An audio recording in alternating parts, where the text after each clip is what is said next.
Hello friends, welcome to the YouTube channel.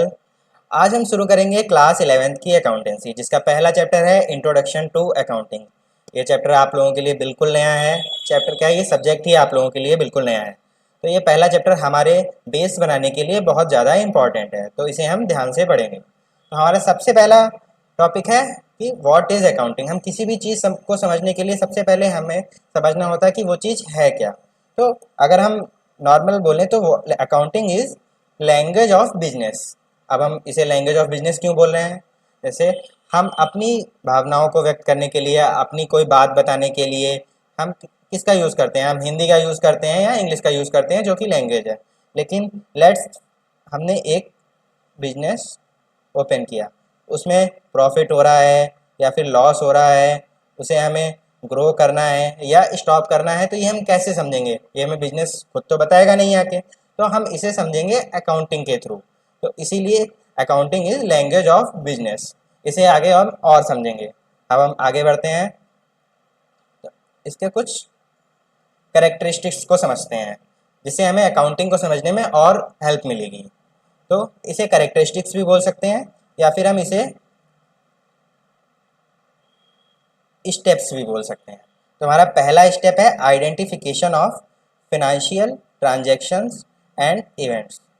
तो हमें पहले सबसे पहले क्या करना होगा? हमें फाइनेंशियल ट्रांजैक्शंस एंड इवेंट्स को आइडेंटिफाई करना होगा। अब आप लोग पूछेंगे ये फाइनेंशियल ट्रांजैक्शंस एंड इवेंट्स क्या है? तो फाइनेंशियल ट्रांजैक्शंस एंड इवेंट्स क्या है? से हम कोई भी बिजनेस ओपन करते हैं तो हम बहुत सारी चीज़ें उसमें करते हैं। फॉर एग्जांपल, मैंने एक बुक शॉप ओपन की, तो हम सबसे पहले शॉप रेंट पे लेंगे, एक अलमीरा लेंगे,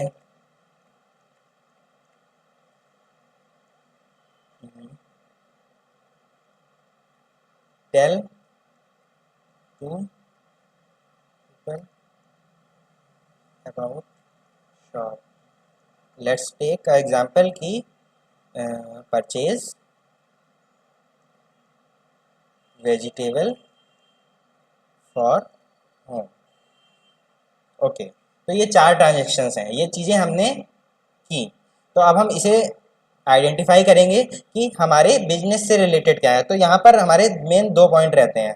पहला कि बिजनेस से रिलेटेड होना चाहिए, और दूसरा मॉनेटरी टर्म्स में होना चाहिए। अब हमने शॉप रेंट पे किया 1000, तो इसमें हमारी दोनों कंडीशंस फिट बैठ रही हैं। अलमीरा परचेज़ की हमने 2000 की, इसमें भी हमारी दोनों कंडीशंस फिट बैठ रही हैं। दो लोगों को हमने अपनी शॉप के बारे में बताया कि हमने बुक शॉप खोली है, तो इसमें एक कंडीशन तो फिट बैठ रही है, पर मनी टर्म्स की कंडीशन नहीं फिट बैठ रही है। दूसरा है परचेज वेजिटेबल फॉर होम, तो हमने इसमें इसमें मनी वाली कंडीशन फिट बैठ रही है, पर बिजनेस वाली कंडीशन फिट नहीं बैठ रही है।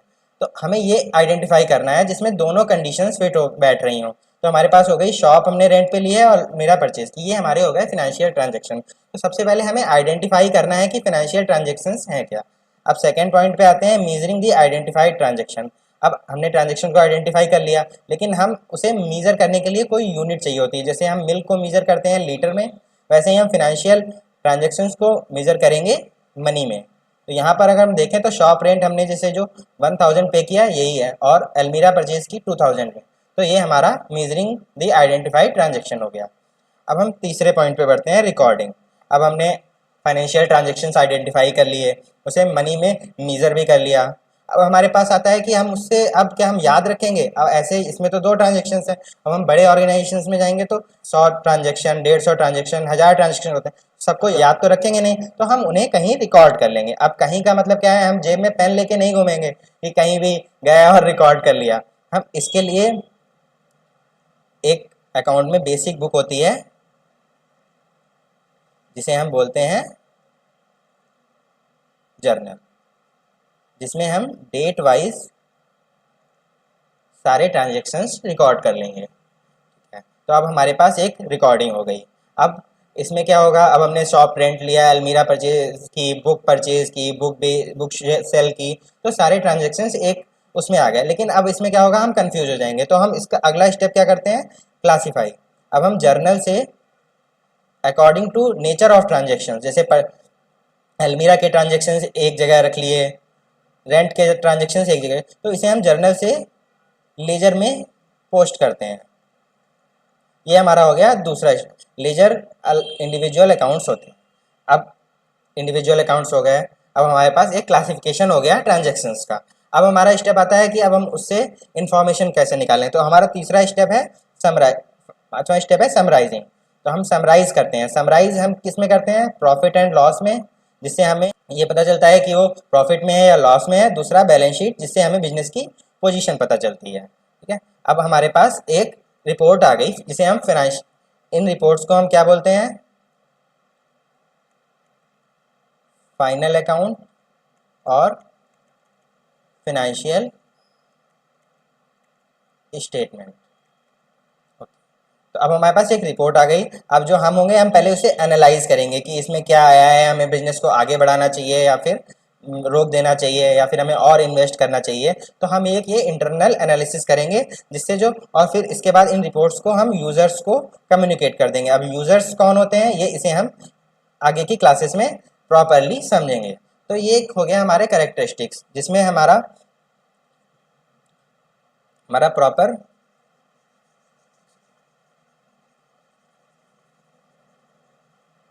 प्रोसेस हो जाएगी अकाउंटिंग की। तो हमारा पहला स्टेप था, हमने फाइनेंशियल इवेंट्स को आइडेंटिफाई किया, उन्हें मनी में मेजर किया, फिर हमने उन्हें जर्नल में रिकॉर्ड किया, फिर उन्हें हमने नेचर के अकॉर्डिंग क्लासिफाई किया जिससे इजी हो जाए, और फिर हमने उसको समराइज़ करके कुछ रिपोर्ट्स बना ली, जिसका हमने पहले तो एनालिसिस किया और फिर हमने उसे यूज़र्स को दे दिया, कम्युनिकेट कर दिया आगे के फर्दर यूज़ के लिए।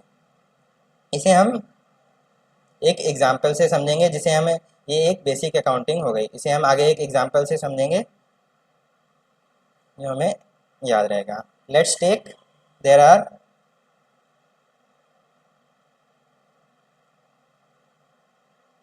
इज राम, जिसने एक मिठाई की शॉप खोली। ओके, ठीक है। अब हमने मिठाई कढ़ाई चढ़ा दी है हमने, ठीक है, इसमें ऑयल है। अब हम इसमें, जैसे हम पकौड़े तलते हैं ना, तो हम जैसे मिर्च डालते हैं, अब हम इसमें पहले कुछ इनपुट डालेंगे। तो हमारा इनपुट क्या है? हमारे इनपुट है financial transaction in terms of money, ठीक है। अब ये हमारी कढ़ाई में है। अब इसमें क्या हो रहा है? प्रोसेस, रिकॉर्डिंग हो रही है,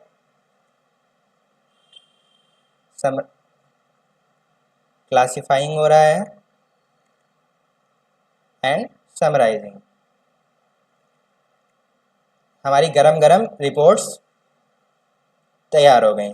अब राम खुश हो गया, इसकी profit and loss and balance prepare हो गई। अब इसे पहले तो इसने खुद पढ़ा और इसने देखा कि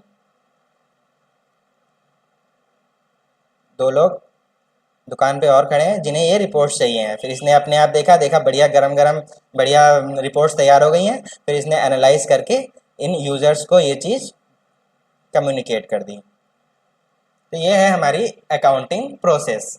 ये सिर्फ याद करने के लिए बनाई गई है, बाकी हमने कॉन्सेप्चुअली तो इसे समझ लिया है। अब हम आते हैं डेफिनीशन पे। अब अगर मैं इससे पहले आता डेफिनीशन पे तो आपको कुछ नहीं समझ में आता है। अब हमने एक पूरी स्टेप समझ ली है, अकाउंटिंग की पूरी प्रोसेस समझ ली है, तो अब हम इसे ईजिली समझ लेंगे। अब according to American Institute of Certified public Accountants, जैसे यहाँ के चार्टर्ड अकाउंटेंट्स होते हैं, वैसे ही अमेरिकन के सर्टिफाइड पब्लिक अकाउंटेंट्स होते हैं। ठीक है, तो उन्होंने क्या डेफिनेशन दी? Accounting is the art. Art क्या है? आर्ट जो होती है, जैसे टेक्निक्स, किसी भी चीज़ को करने की टेक्निक, जिसे हम हमेशा अपने तरीके से करते हैं, तो ये एक आर्ट है। Art of recording, classifying and summarising.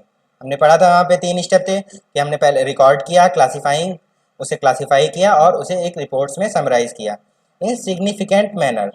अब सिग्निफिकेंट मैनर का क्या मतलब होता है? सिग्निफिकेंट मैनर का मतलब होता है कि subject to some principles, some rules and date wise. इसे हम आगे चल के और उसमें समझेंगे। इन टर्म्स ऑफ मनी, हमारा दूसरा स्टेप था मनी मेजरमेंट, तो ये यहाँ पर कवर हो गया। और हम ये चीज़ कर किस पे रहे हैं, ट्रांजेक्शन्स एंड इवेंट्स। तो हमारा पहला स्टेप भी यहाँ पे कंप्लीट हो गया, transactions and event which are in part at least of. जैसे मैंने ट्रांजेक्शन्स एंड इवेंट के वो कंडीशंस बताई थी ना, कम से कम मिनिमम कंडीशन क्या है, वो फाइनेंशियल करेक्टर होना चाहिए, मतलब बिजनेस से रिलेटेड होना चाहिए, और टर्म्स ऑफ मनी वाला तो पॉइंट कवर ही हो गया है। और फिर हमें उसे इंटरप्रेटिंग द रिजल्ट, फिर हम उसका रिजल्ट इंटरप्रेट कर लेंगे। तो बच्चों ये था हमारा व्हाट इज अकाउंटिंग। तो हम आई होप अब आपको समझ में आ गया होगा कि अकाउंटिंग क्या है। अगले लेक्चर में हम समझेंगे कि what is the need of accounting, means objective of accounting. तब तक के लिए बाय बाय, थैंक यू।